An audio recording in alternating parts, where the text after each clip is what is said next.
Now, the start of the university academic year was met with a spate of protests and disruptions at various institutions across South Africa.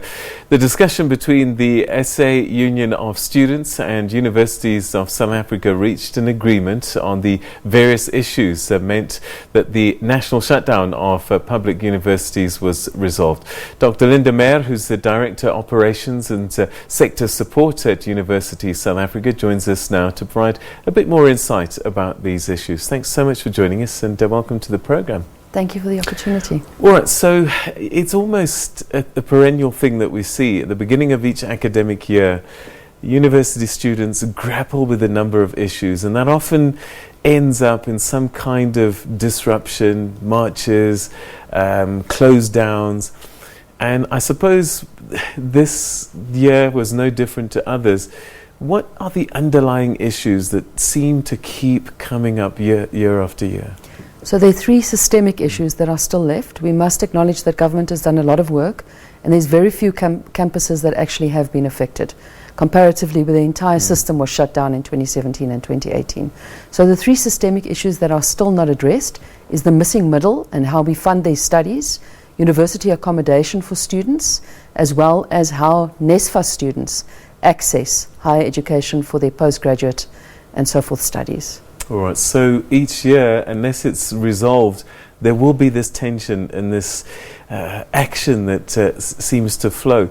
What have you been able to do this year as University South Africa so that we haven't seen as much disruption? So the biggest indicator why there has been less disruption is obviously the new NSFAS funding scheme that government has got, which 50% of students in universities now qualify for full bursaries and accommodation and a monthly stipend, as well as most of these students being beneficiaries of SASSA beneficiaries. So this has stabilized the system considerably. All right, so the universities themselves, could there be management issues at play as well that need to be resolved? So the current issue, we can see at UKZN, and I'm sure you've noticed how things are burning.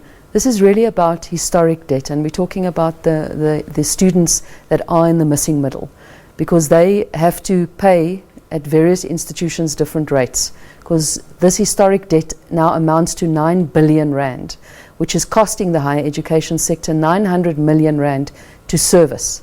But these students can't access their studies because of historic debt. So let's say, for example, some of the universities have said that you must make arrangements to pay back 15% of your historic debt, 1.5, and pay a registration fee. But the reality is, for these missing middle children, they don't have the money. And I'm sorry that I refer to them as children, students. I mean, many of them are young adults. So this is really where the crux of the issue manifests itself. So how does it get fixed?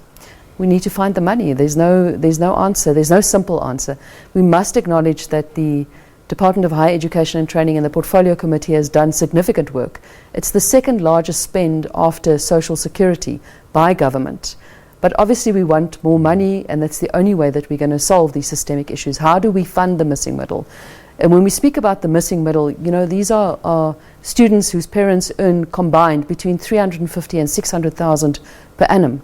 So it's not that they're wealthy, it's not that money is a flow for them.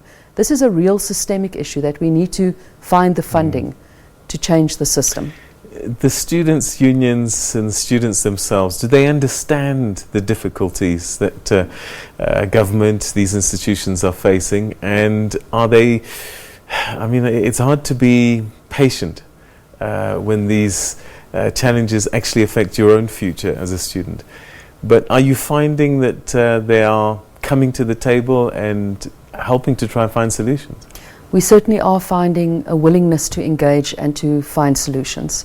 It's not an easy journey. I mean, we're talking about 60 or 70 billion rand that we need to find to solve this problem. All right. So, I mean, how long is it going to take, do you think, to get to a point where everybody's happy, everyone who wants to go to school will get to school one way or another?